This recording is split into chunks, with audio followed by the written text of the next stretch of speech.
नमः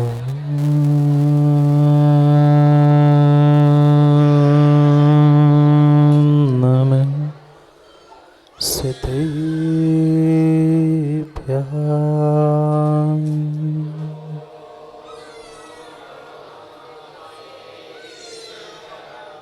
श्रीमत्परं गम्भीर स्याद्वाद्मोघलाञ्छनं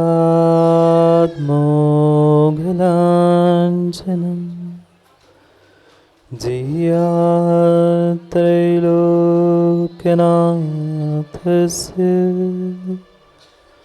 शासनं जिनशासनम्।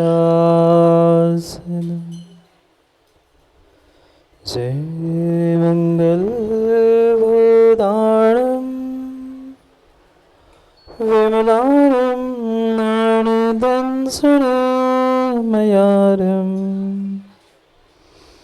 त्रैलोक्यसेह्याणं नमोऽस्ति यस्य वसिताणं। नमो हरिहन्ताणं नमो सिद्धाणं नमो आयर्याणं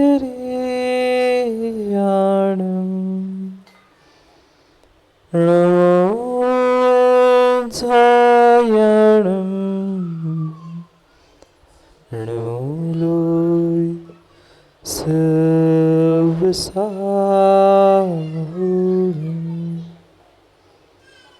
अनंत अनंत परम सिद्ध भगवान के 1008 से शांतिनाथ भगवान के परम पूज्य आचार्य भगवान कुंद कुंद स्वामी के परम पूज्य आचार्य भगवान गुरुवर विशुद्ध सागर जी महाराज के सनातन जैन धर्म की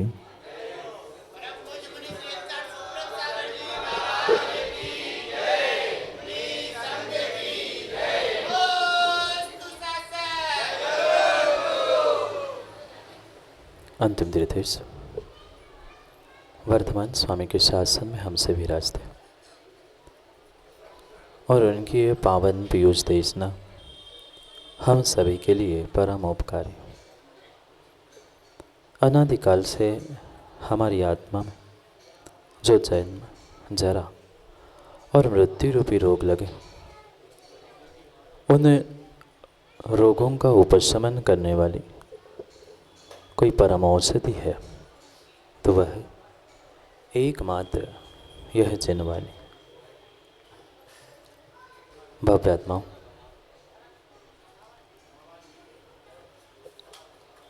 किसी डॉक्टर के पास व्यक्ति पहुंचता है और डॉक्टर के पास पहुंचकर उसे अपनी बीमारी का तो ज्ञान हो गया, पर माना कि भागचंद जी बीमारी पता चल गई, पर बीमारी क्यों हो रही है ये जब तक पता नहीं चलेगा तब तक उस बीमारी का इलाज नहीं हो सकता। चाहे वह छोटा सा सरदर्द माँ क्यों ना हो, चाहे बुखार क्यों ना हो, चाहे पेट दर्द क्यों ना हो। बुखार और पेट दर्द भले ही एक सा है पर उसके कारण अलग अलग हो सकते। कभी गर्मी का बुखार, कभी ठंड का, कभी सर्दी का, अनेक प्रकार के रोगों के कारण हुआ करते। और जैसे शारीरिक रोग होते हैं वैसे ही आत्मा के जो 3 रोग अनादि से हमारे साथ लगे हैं, जन्म जरा और मृत्यु। ये तो हमने समझा कि जब से हम इस जन्म जरा मृत्यु रूपी संसार में और रोगों से ग्रसित है तब तक हमें दुख और दुख ही मिलेगा। क्यों माँ, घर में दुख नहीं है ना? मौन है क्या? बड़ा मलेरा की माताओं का मौन है? घर में दुख नहीं है ना? कोई भी कितना भी सोचे कि मुझे सुख मिले, पर ये पक्का है जब तक वह संसार में है, चतुर्गति में जन्म जरा और मृत्यु को प्राप्त कर रहा है, तब तक उसे दुख के अलावा और कुछ भी नहीं मिल रहा है। और उस दुख रूपी जन्म जरा मृत्यु रूपी बीमारी को तो हम समझ पा रहे हैं, पर आज तक बीमारी के कारण नहीं समझे। और इसी कारणों को हमें खोजना है कि आज तक हमने ये जन्म जरा मृत्यु रूपी 3 रोगों को क्यों प्राप्त किया। जब रोग 3 हैं तो डेवड़िया जी कारण भी 3 होंगे। कौन से ऐसे कारण हैं जिनको ठीक करने से मेरे संसार का दुख ठीक होने वाला है। कारण किसी भी प्रकार से कोई बहिरंग नहीं है। कारण अगर कोई है तो मेरे भीतर बैठे हुए वे 3 कारण हैं, जिसका नाम है मिथ्या दर्शन, मिथ्या ज्ञान और मिथ्या चारित्र। आज तक जीव पता नहीं कितने कारणों से वशीभूत होते हुए, मंत्री जी किसके वशीभूत? प्रत्येक जीव कहीं न कहीं किसी न किसी के वशीभूत होने के कारण से अनादि काल से परेशान है, दुखी है। ये समझ नहीं पा रहा है मैं किसके वशीभूत हूँ। कोई विषय भोगों के, कोई कषायों के, कोई किसी व्यक्ति विशेष के, तो कोई किसी धन दौलत के। ये पक्का निर्णय करने की आवश्यकता है। जब तक आप पर के वशीभूत होंगे, तब तक अंकित किसी भी प्रकार से हम सुखी हो नहीं सकते। पंकज किसको खोज रहे? यही तो आज तक जीवों की भूल रही।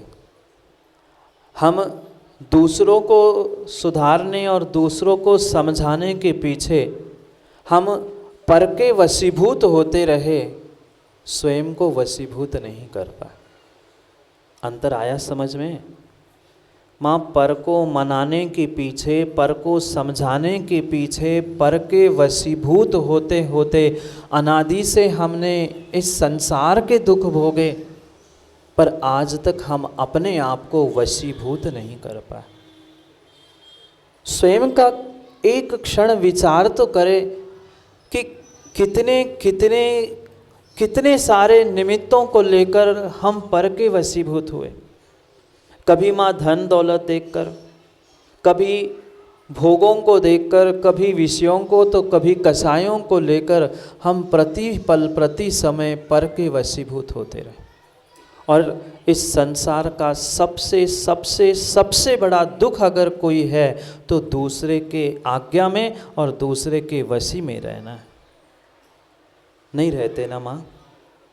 घर में भले ही आप कह दो कि हम इनको मनाते हैं, इनका ध्यान रखते हैं, इनको संभालते हैं, पर हम दूसरों के ध्यान रखने की बजाय हम उनके वशीभूत हो चुके। क्यों माता पिता का घर क्यों छोड़ना पड़ा? नहीं आए माता पिता का घर छोड़ के आप लोग? क्यों आना पड़ा? क्या माता पिता के घर में भोजन पानी नहीं मिल रहा था? बोलो ना माताओं, मौन है क्या? नहीं मिल रहा था? माता पिता ने धक्के देकर बाहर कर दिया? बिल्कुल नहीं। मात्र एक विषय कषाय के पीछे, उस एक विषय कषाय के वशीभूत होकर जिसने जन्म दिया था, पालन पोषण किया था, उस माता पिता को भी हम भूल गए। मात्र माताओं से चर्चा नहीं कर रहे हैं, आप भी कोई दूध के धुले नहीं बैठे, नहीं तो खुश हो जाओ महाराज तो माताओं के कह रहे हैं। नहीं, आपको भी आपके माता पिता को भी किसी के घर जाना पड़ा। क्यों? शादी हो गई ना?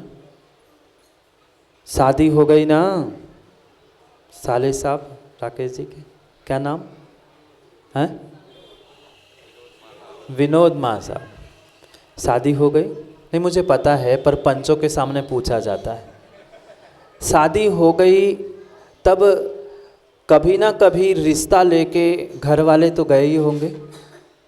सोचना, आपके माता पिता को किसी कन्या के घर हाथ जोड़ के जाना पड़ा मात्र एक के कारण। मात्र आप अपने वशीभूत नहीं थे, आपकी इंद्रियां, आपका मन, आपकी मानसिकता अपने के वशीभूत नहीं थी। इस कारण से आपके माता पिता को हाथ जोड़ के दूसरे की कन्या मांगनी पड़ी। सोचना, ये संसार का दुख मात्र वशीभूत होने के कारण है। अगर हम किसी एक के वशीभूत होके रहेंगे तो इतना दुख है, फिर हम तो कितनों के वशीभूत होते रहे आज तक।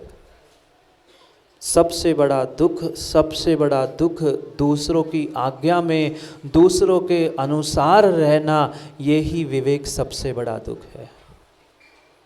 और यही दुख अनादि से कभी तिर्यंच, कभी नरक, कभी मनुष्य बनकर, देव बनकर भी हम दुख भोगते रहे।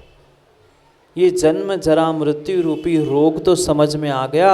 अब रोगों का कारण, जो 3 कारण थे, मिथ्या दर्शन, मिथ्या ज्ञान और मिथ्या चारित्र, जिसके वशीभूत होते होते अनादि से हम परिभ्रमण कर रहे हैं, उसे समझने की आवश्यकता है।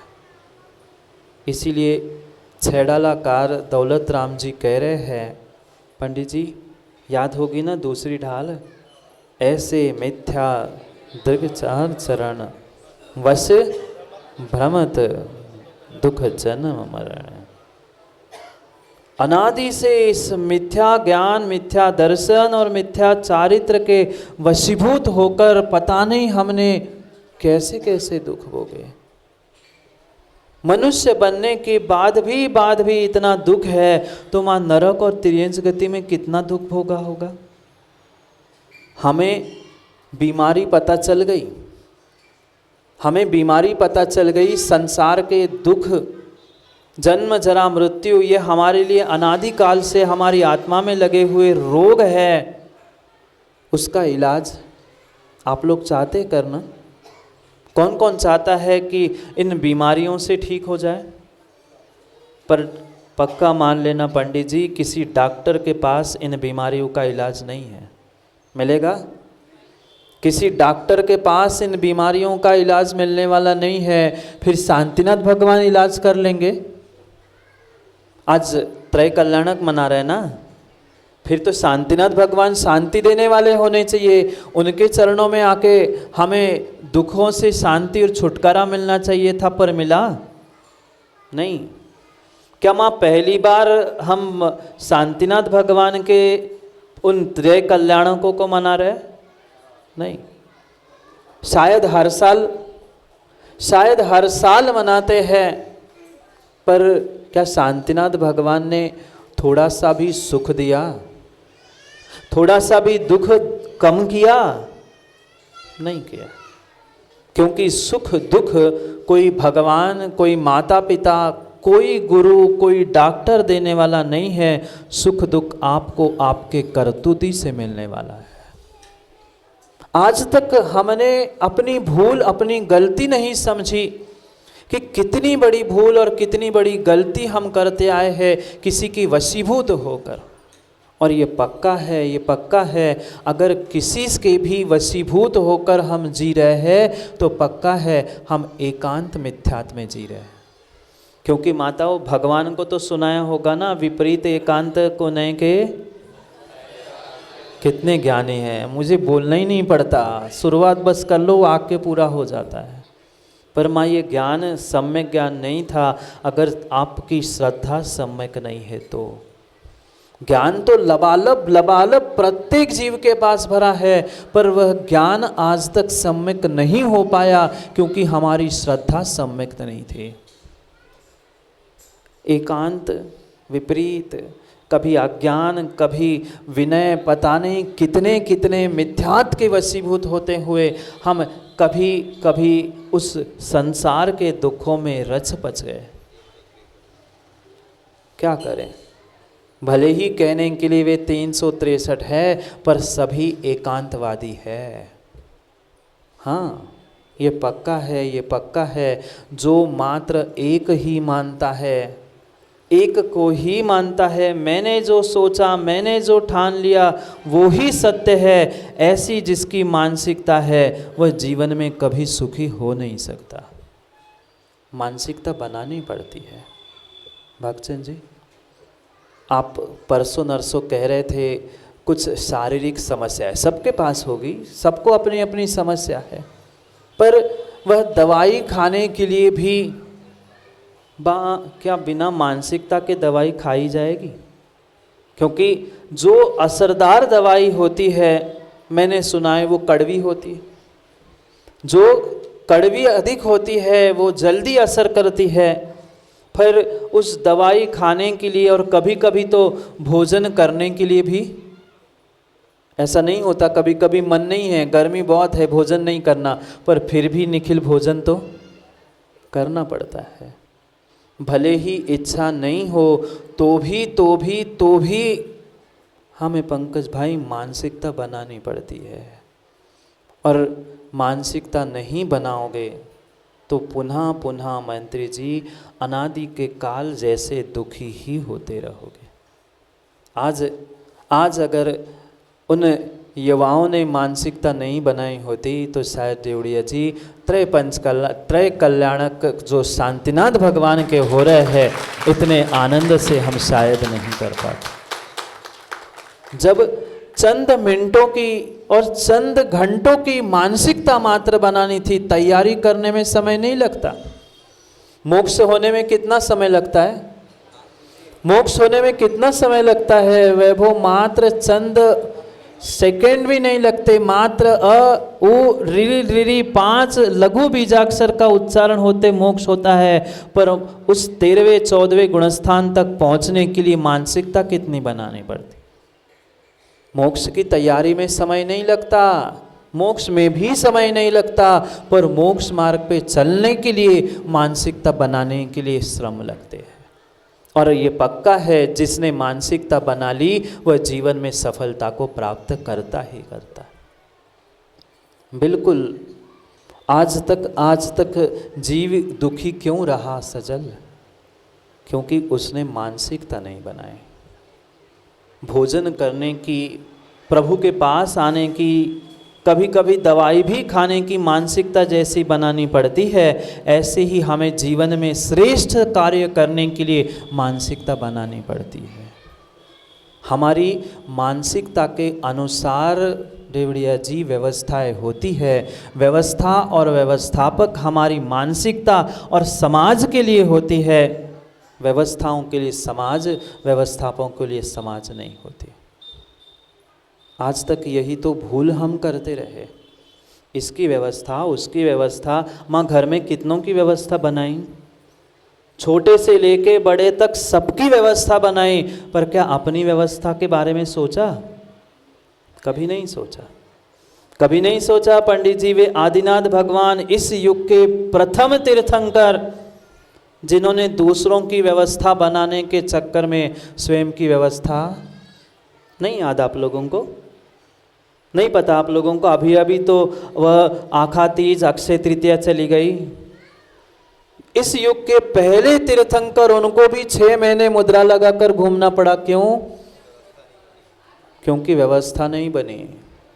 दूसरों की तो व्यवस्था बनाने के पीछे पड़े थे, पर स्वयं की व्यवस्था को भूल चुके थे कि मैं दूसरों के, उस प्रजाजनों के, इंसानों के व्यवस्था के वशीभूत होकर मैं अपनी व्यवस्था भूल रहा हूँ।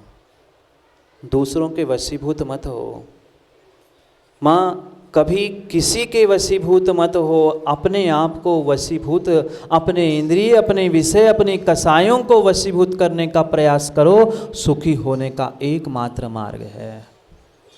कितना कितना मिथ्यात्व के वशीभूत होकर हमने आज तक कार्य किया। ये भूल मत कर लेना धोती दुपट्टे वालों, हम तो महाराज सबसे पहले आकर भगवान पे कलश ढालते हैं, रोज माताओं घंटों घंटों पूजा करते विधान करते हैं। जरूरी नहीं है कि आप इतना सा करने से सम्यक दृष्टि हो, बिल्कुल नहीं हो सकता, बिल्कुल नहीं हो सकता। ये मात्र तथाकथित धर्मात्मा का भेष हो सकता है, बुरी नहीं मानना, बुरी नहीं मानना, पर मान लो सो अच्छी बात है, सुधार कर लोगे। तथाकथित धर्मात्मा का डेवड़िया जी ये भेष हो सकता है, पर सच्चा धर्मात्मा इन क्रियाओं से उठकर श्रद्धा पर विश्वास रखता है। जो भी कार्य वह करता है, प्रत्येक कार्य के पीछे उसे ऐसा अटल अटल श्रद्धान होता है कि सच्चे देव शास्त्र और गुरु हमारे लिए ये है और ये सभी हमारे लिए सच्चे देव शास्त्र गुरु है। पक्का है, जो इन सच्चे देव शास्त्र गुरु को मानता है, माँ कभी भी वो मिथ्यात में अटक नहीं सकता। मिथ्यात कितना ही बड़ा विकराल अकराल राक्षस का रूप लेके तुम्हारे सामने पहुंचे, पर जिसके भीतर सभी देव शास्त्र और गुरु के प्रति श्रद्धा समर्पण के भाव होते हैं, वह कभी भी मिथ्यात के द्वारा निगलित नहीं होता, नहीं पकड़ा जा सकता। इसलिए ऐसे मिथ्या दृग ज्ञान चरित वश भ्रमत भवत दुख जन्म मरण। इसलिए बार बार समझा रहे हैं, ताते उनको तजिए, पंडित जी ताते उनको तजिए, पर मात्र छोड़ने की बात नहीं की, पहले सुजान। क्या लिखा? तजिए सुजान, जानो देखो और फिर छोड़ो। पहले हम जानते ही नहीं हैं, पहचानते ही नहीं हैं, मानते ही नहीं हैं, कहाँ से कल्याण होगा। फिर भी कुछ कभी कभार कुछ जान भी लेते, पर मानने का प्रयास नहीं करते। और यही सबसे बड़ा दुख का कारण है। मात्र त्याग करना काफ़ी नहीं है। माँ त्याग तपस्या तो आप लोगों ने बहुत की, पर मात्र त्याग करना पर्याप्त नहीं है। सुजान, पहले सम्यक ज्ञान चाहिए। जानोगे नहीं तो छोड़ोगे क्या? और अज्ञानता में किसी वस्तु को, किसी व्यक्ति को, किसी को भी छोड़ दोगे तो पुनः तुम्हारा संसार दीर्घ है, क्योंकि सम्यक दर्शन, सम्यक ज्ञान का अभाव है। कुछ वर्तमान में ऐसे जीव हो गए, वो कहते छोड़ो छोड़ो, इसको छोड़ो, ये त्याग करो, वो त्याग करो। भाई पर त्याग करूं क्यों? चारित्र धारण करने से पहले सुजान, जिसको छोड़ना है, जिसको पकड़ना है, उसके बारे में पहले जानो तो, देखो तो कि वास्तविकता क्या है। हम दूर से ही अगर उसे छोड़ देंगे तो कभी कभी सम्यक निर्णय हो नहीं सकता। पहले देखना, पहले जानना, फिर मानना और फिर किसी को छोड़ना। उसके पहले छोड़ दोगे तो काम नहीं होगा। ऐसे भी एकांत मत आप लोग नहीं सुनते क्या पंडित जी? त्याग करो, मात्र व्यवहार की बातें कह दी, ज्ञान मत करो। दूसरे एकांतवादी कहते नहीं नहीं, ज्ञान करो, स्वाध्याय परम तप है, कहाँ उपवास करके भूखन मर रहे, नहीं करो उपवास, कोई जरूरत नहीं सामायिक की, अपना ज्ञान कर लो। मात्र ज्ञान नहीं कहा, तजिए सुजान, पहले जानकर फिर छोड़ो। अनजाने में अगर किसी को भी छोड़ दिया है, मिथ्यात भी अनजाने में छूटा है, तो पुनः मिथ्या दृष्टि बनने की संभावना है। समझ में आया कुछ? अगर बिना जाने हमने माँ मिथ्यात का भी त्याग किया है, किसी विषय कषाय का भी अनजाने में त्याग किया है, तो पुनः समय बदलते, उम्र बदलते, काल बदलते वह मिथ्यात्व विषय कषाय पुनः आके चिपक सकते हैं। तजिए सुजान, उसको छोड़ने से पहले जानो और फिर छोड़ो। पर क्या करें, ऐसे अनादि के संस्कार हम प्रत्येक जीव के भीतर ठूस ठूस के भरे हैं कि हम उस एकांत और अनेक प्रकार के उस मिथ्यात्व के वशीभूत होकर भ्रमित हो चुके हैं। इसलिए आगे बढ़कर और समझा रहे हैं, सुन तिन संक्षेप कहूँ बखान। संक्षेप में उसका बखान करना है। किसका? मिथ्या दृग ज्ञान और चरण। कितना ही श्रेष्ठतम चारित्र आपके पास क्यों ना हो, श्रेष्ठतम चारित्र भी आपके पास क्यों ना हो, 1 नहीं 2 नहीं 3 नहीं 10 11 प्रतिमा भी धारण करके रख लेना, पर अगर सच्चे देव शास्त्र गुरु और जीवादि तत्व पर श्रद्धा नहीं है तो आपकी 7 10 11 प्रतिमा मां व्यर्थ है। क्यों नहीं जीव समझ पा रहा है? क्यों नहीं समझ पा रहा है? इस संसार में सबसे दुर्लभ अगर कुछ है तो सम्यक दर्शन प्राप्त करना दुर्लभ है। जैसे ही सम्यक दर्शन होगा, ज्ञान तो सुज्ञान हो जाएगा, सम्यक ज्ञान हो जाएगा, तुम्हारी क्रिया, तुम्हारी तपस्या, तुम्हारा चारित्र भी सम्यक हो जाएगा। पर आवश्यकता सच्चे देव शास्त्र गुरु पर श्रद्धान है। क्या युवाओं हमारा सच्चे देव शास्त्र गुरु पर पंकज श्रद्धान है? विचार करना।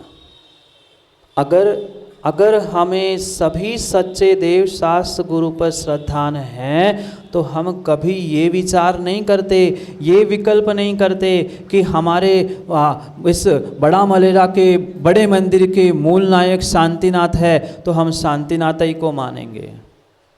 नहीं माँ, ये चल मल अगाड़ दोष आपके सम्यक को दूषित कर रहे हैं। मैं उनका, वो हमारे, ये जितने भी राग द्वेष के परिणाम हैं, ये किसी भी प्रकार से हमें सम्यक में स्थिर होने देने वाले नहीं हैं। इसलिए ये भीतर से निर्णय करने की आवश्यकता है। बहुत हो गया आज तक जितनी भूल की माँ बहुत हो गई। अभी भी दुखी होना है ना? बोलो ना। कैसे ना बोलते बड़ा मलेरा में? नहीं क्या बहुत दिनों बाद, बहुत सालों बाद आए ना, इसलिए पूछ रहा हूँ। हाँ, बहुत सारों को याद हो नहीं हो, 2016 में आए थे और यहीं से फिर द्रोणागिरि वैभव गए थे। बहुत सारे लोगों को तब पता भी नहीं था आए कब और चले गए कब। पर कोई बात नहीं, इसलिए पूछ रहा हूँ माँ, बड़ा मलेरा में हाँ कैसे कहते हैं? ऐसे कि ऐसे? नहीं, हमें पता नहीं। हाउ अनेक जगह की तरीके अलग है। कई स्थानों पर हम देखा है हाउ महाराज जी, आप जैसा कहो, बिल्कुल हाउ, आप कहो बस, मानने तो है नहीं पर आप कहो बस। नहीं, कई स्थानों की बता रहा हूँ, कई स्थानों पे पूरे देश भर हम घूम आए और फिर इतना है कि हाउ तो प्रसिद्ध ही है संकल्प का, करने कहूँ कभी है नहीं है और हाउ कहने से चूकने नहीं है। हाउ महाराज जी, बिल्कुल आप कहो तो, आप आज्ञा तो, हम तो कहूँ नहीं करे पर आप कहो। वही जीव श्रेष्ठ है जो मुंह से भी हाउ कहते हैं और कामों से भी हाउ कहते हैं। और वास्तव में वैसे ही जीव और वैसे ही आज के युवा इस समाज को और इस देश को आवश्यक है, जो मात्र मुंह से हाउ हाउ कह के नहीं, भीतर से भी कार्य करते हुए सच्चे देव शास्त्र गुरु की जिन भक्ति और जिन पूजा में लगे हैं। इसलिए नाम भी पंकज वास्तव ने क्या रखा है? जिन भक्ति और जिन पूजन रखा है। वास्तव में वह जिन भक्ति और जिन पूजा ही होनी चाहिए। निज भक्ति और निज पूजा ये जिन आगम का सूत्र नहीं है। जिन भक्ति और जिन पूजा, जिन मतलब नहीं तो पंकज के हम तो उन्हीं जिन को मानते हैं जो निज को मानते हैं। हाँ, नहीं तो परिभाषा सबकी अलग अलग है। वो कहते हैं हम तो महाराज उन्हीं को मानत जो हमको मानत। विवेक, ये विवेक नहीं है। हम तो उनको मानत जो हमको भी नहीं मानत। ऐसे सच्चे देवशास्त्र गुरु को भी मानते हैं। वही सच्चा जिन भक्त और वही जिन पूजन करने वाला होता है, वो सच्चा सम्यक दृष्टि होता है। क्योंकि वही विषय यहाँ हमें समझना है। सबको मान लिया, आज तक सबको मान लिया, पर माँ अपने आप को जीव नहीं माना है तो आपने कुछ नहीं माना है। नहीं माना है। जीवादि प्रयोजन भूत तत्व पढ़ा है ना, दूसरे छंद को भी सबको याद होगी छह डाला तो। इतने ज्ञानी तो आप लोग है ही, वैसे ही। और फिर नाम में ही बड़ा है तो फिर मलेरा वाले तो वैसे ही बड़ा है ज्ञान के। एक से एक धुरंधर पंडित विद्वान यहाँ बैठे, क्यों शास्त्री जी? प्रत्येक घर में, मैं तो वही सोच रहा था आते समय कि ये बड़ा मलेरा आदि आदि घुवारा आदि ऐसे स्थान हैं कि एकाध घर छोड़ के खटखटा दो, कोई ना कोई शास्त्री बाहर आते, मैं शास्त्री हूँ। इतने ज्ञानी है ही जब, तब उस ज्ञान का स्वयं के लिए भी तो, स्वयं के प्रयोजन के लिए भी तो कभी हम प्रयोग करने का प्रयास करें। पढ़ लो उस दूसरे छंद को, दौलत राम जी समझाने का प्रयास कर रहे। जीवादि प्रयोजन भूत तत्व परते तीन सिधे विपरे तत्व, चेतन को है उपयोग रूप, बिन मूर्ति अनूप।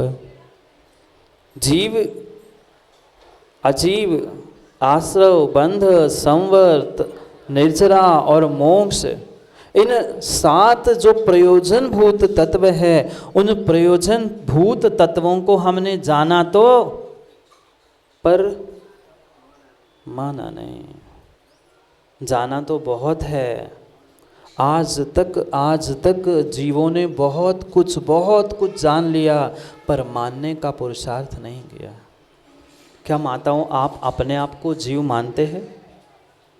बोलो ना ना ना, ऐसा कि हाँ ऐसा। आज तक हमने सबको जाना, सबको माना, पर अपने जीव द्रव्य को नहीं जाना। अगर जीवन में 3 प्रश्न समझ में आए, 3 प्रश्न और 3 प्रश्न के उत्तर समझ में आए, तो जीवन के जन्म जरा मृत्यु रूपी रोग मिट सकते हैं, सब संसार के दुख मिट सकते हैं। पहला प्रश्न है, मैं कौन हूँ? पता है मंत्री जी मैं कौन हूँ? डरा नहीं रहा हूँ, नहीं तो सोचे महाराज डरा रहे। मैं आपसे ही पूछ रहा हूँ, क्या आपको पता है आप कौन हैं? ये तो पता है हम मंत्री है, हम अध्यक्ष है, हम फलाना है, हम डिमका है। ये आप नहीं हो, ये आपकी पहचान नहीं है। आप इन सब से कुछ भिन्न हो। इन पड़ोसी की व्यवस्था बनाने के पीछे आज तक हमने दुख उठाए हैं। सुबह उठे पड़ोसी को नहाया, सुबह से उठे पड़ोसी की सेवा की, सुबह से उठे पड़ोसी के लिए भोजन किया। कौन पड़ोसी? घर का पड़ोसी नहीं, मेरा पड़ोसी। सबसे पहले अगर किसी की सेवा हमने की तो पड़ोसी की। बढ़िया गर्मी में ठंडा पानी गंठ में जैसे ही जाता है, आनंद आ गया। आपने अपने जीव की व्यवस्था नहीं की, जीव को पानी नहीं पिलाया, आपने शरीर को पानी पिलाया, पड़ोसी की व्यवस्था की। आज तक यही तो भूल की। इस दूसरे के चक्कर में, पर के वशीभूत होकर मैं अपने आप को भूल चुका। मैं कौन हूँ माँ? सुप्रभ सागर मत कह देना, वो तो दुनिया जानती है। मैं अपने आप की बात अपने आप से पूछने की कह रहा हूँ कि मैं कौन हूँ। जिस दिन जिस समय आपको भगवान के सामने बैठे बैठे सामायिक करते करते भीतर से आवाज़ आ जाए कि मैं जीव द्रव्य हूँ, जीव तत्व हूँ, उस दिन समझ लेना आप सम्यक दृष्टि बन चुके हो। अगर मंदिर में भी आकर पंकज तुम्हें यह एहसास हो रहा है मैं तो जिन भक्ति जिन पूजन कौन सा आपका ग्रुप है उसका मैं अध्यक्ष हूँ, अगर अध्यक्ष की हैसियत से कभी गुरु और प्रभु के सामने पहुँच गए तो पक्का मान लेना अभी सम्यक दृष्टि बनने की आवश्यकता है। हाँ, नहीं तो बहुत सारे स्थानों पर देखा मैंने, वैभव आते हैं बहुत सारे लोग, बढ़िया फोटो खींच ली, 4 कदम चले, वो 5 मिनट बैठे और चले गए। फिर कहेंगे पंकज भैया कि हम तो आए थे महाराज। अभी बहुत दूर है मैं कौन हूँ की पहचान। ये जो कुछ भी हमने धर्म किया है, जो कुछ भी माँ धर्म के कार्य किए हैं, वे मात्र हमारे ढोंग है, सच्चाई नहीं है। अभी देखेंगे भगवान का अभिषेक कितने करते हैं और फोटो और सेल्फी कितने लेते हैं। इतने सेल्फिश लोग हो जाते, भगवान को गुरु को पीट करके भी फोटो खींचनी। क्यों? क्योंकि क्या करें महाराज जी, सोशल मीडिया में तो रहना है, स्टेटस बनाना है सोसाइटी में भी, और आजकल वो FB पे भी चलता है और इंस्टा पे भी स्टेटस चलता है। सो वहाँ के स्टेटस मेंटेन करने के चक्कर में हमने कितने दुख उठाए भूल जाते हैं। हमें भगवान का महामस्तक अभिषेक करना है, अपने आप को कैमरे में दिखाने का प्रयास नहीं करो। नहीं तो कई बार ऐसा ही होता है। हम तो मंत्री जी क्या हुआ, चौके में पहुँचे एक दिन और वहाँ आहार चल रहे थे। अब माता तो माता ही है, माता की क्या कहना, उन्हें आहार के साथ साथ फोटो भी खिंचवानी होती है, 4 लोगों को और भी बुलाना होता है, शुद्धि भी बोलनी है, सब काम इकट्ठा करना है। उधर बुला भी रही है और धीरे से बुला के कहती जल्दी से जा, मोबाइल रखा है, फोटो खींच ले, मैं आहार दे रही हूँ।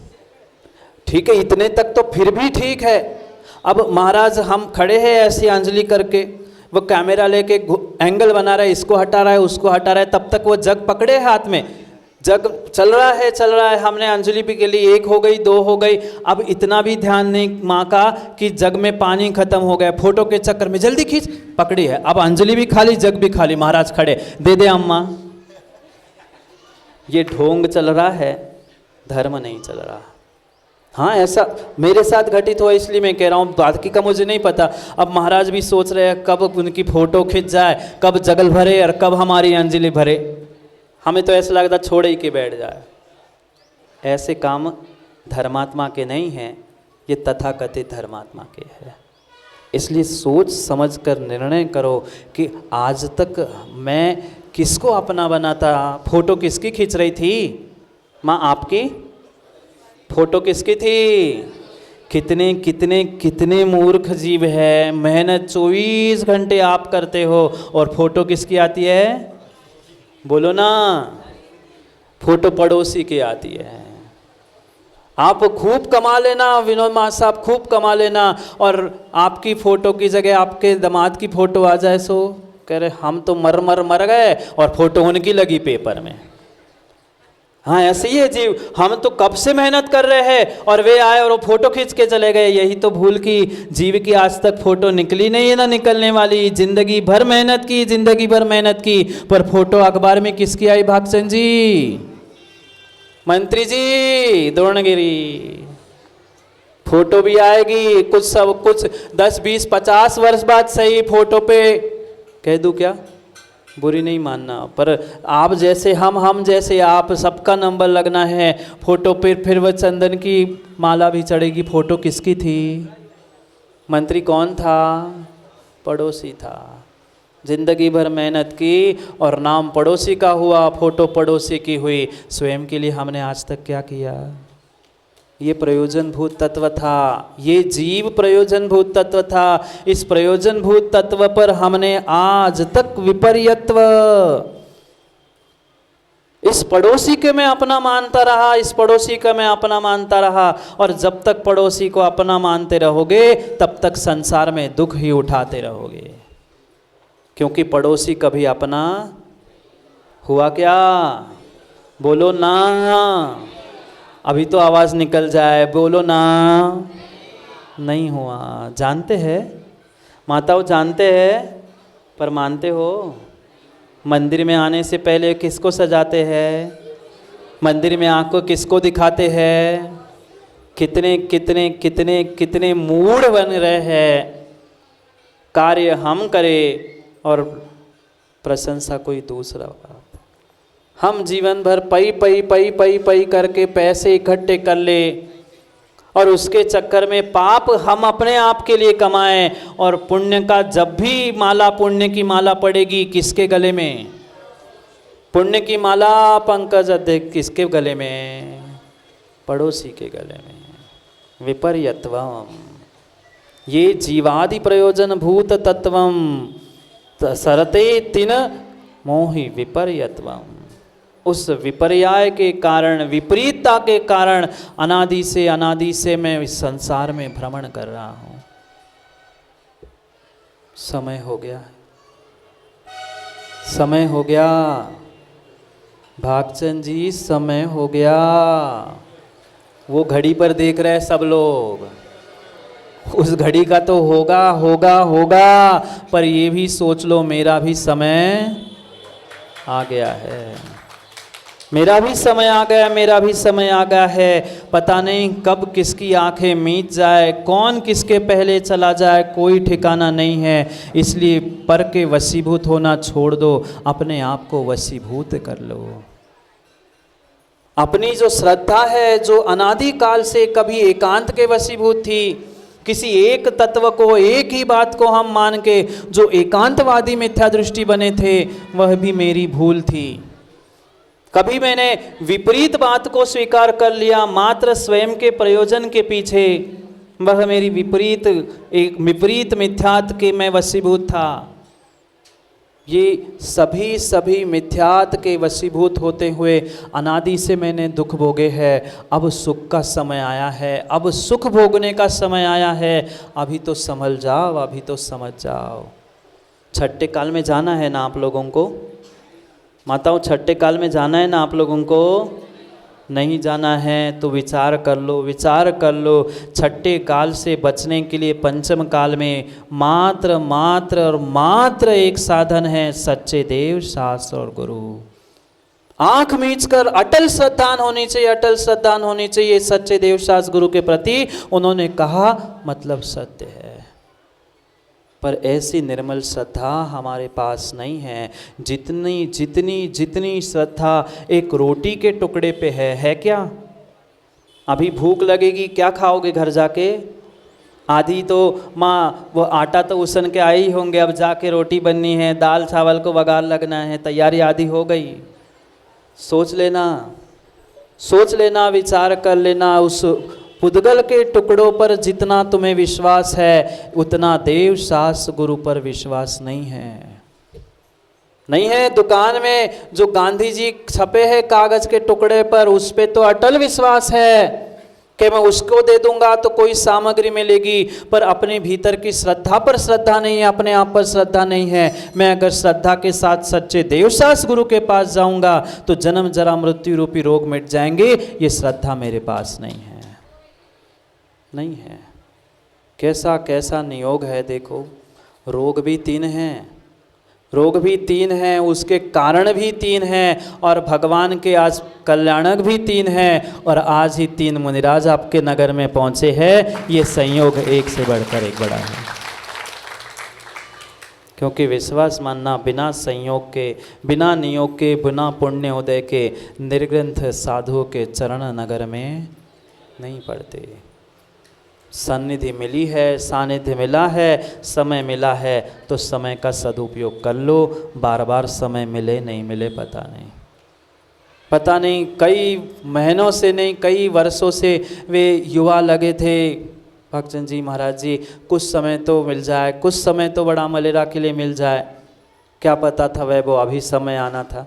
शांतिनाथ भगवान ही आपके ऐसे चमत्कारी है कि जैसे ही छतरपुर से निकले थे, हमें तो नहीं लग रहा था कि हम 29-30 तक भी यहाँ पहुँच पाए, पर शांतिनाथ भगवान का ही चमत्कार है। उन्होंने कहा बाकी तो ठीक है, पर कल्याणक, 3 कल्याणक मनाने के लिए, क्योंकि मंदिर के मूल नायक है ना, तो 3 कल्याणक मनाने के लिए तुम्हें मैं बुला ही लूँगा। और शांतिनाथ भगवान ने 3 कल्याणक के लिए बुला ही लिया।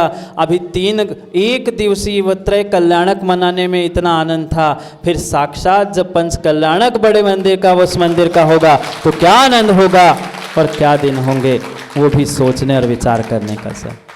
कि वे मंत्री उपमंत्री आए थे, भगवान की प्रतिमा आ रही थी, तब विराजमान करने के समय पे डेवड़े जी पहुँचे थे, पर क्या करे तब अनुकूलता नहीं थी। आज शांतिनाथ भगवान ने ही बुला लिया, और भगवान के भक्तों की कृपा होगी तो हम क्या, हमारे गुरुजी भी फिर पहुंच जाएंगे। उसमें कोई बात ही नहीं है, कोई विकल्प करने की आवश्यकता है। क्योंकि जब कोई निधि नहीं मिलती तब प्रतिनिधि को वैभव भेजा जाता है। निधि ने कहा था कि अभी 3 ही कल्याणक है, तो प्रतिनिधि को भेज दिया, और जब 5 होंगे तो मैं भी पहुंच जाऊंगा। इसलिए समय को समय पर समझते हुए हमें समय को ध्यान रखना है। घड़ी भी कुछ कह रही है, क्या करे, सबको अपने अपने दुकान भी खोलनी है, नहीं खोलनी? दुकान भी खोलनी है पापों की, पापों की है। कौन पुण्य कमाता है? पैसे कमा के दे किसको रहे है? दे किसको रहे भैया? कि ये पड़ोसी को, कि ये पड़ोसी, दोनों ही पड़ोसी है। चाहे ये पड़ोसी है चाहे ये पड़ोसी है, कमाओ तुम दिन भर। और स्वामी स्वामी भले ही कहते हैं पर मालकिन तो पड़ोसी है। सोच लेना, विचार कर लेना।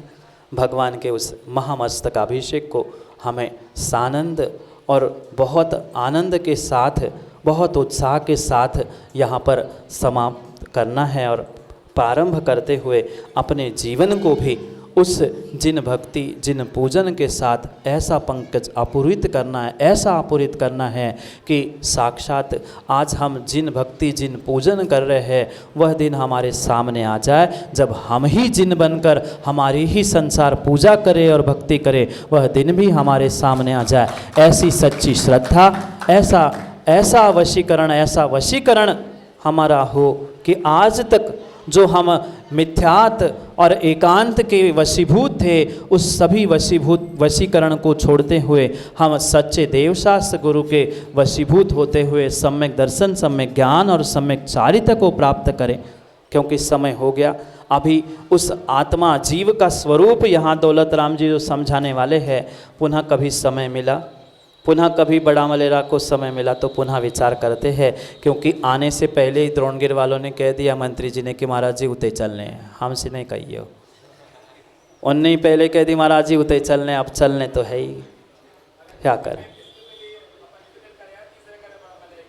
हाँ तो बड़ा मलेरा इसलिए तो यहाँ रुके, नहीं तो फिर और भी रास्ते थे द्रोणागिरी के लिए तो वहाँ से भी जाते, पर बड़ा मलेरा वालों के और विशेष जीवों के पुण्य के उदय और उनका निवेदन था कि यहाँ आपको समय मिला, पुनः जैसे समय मिले, समय को समय पे समझने के लिए पुनः समय पे, क्योंकि वैभव समय पे किया गया काम समय को दिलाता है। बोली भगवान महावीर स्वामी आचार्य भगवान गुरुवर विशुद्ध सागर जी महाराज की।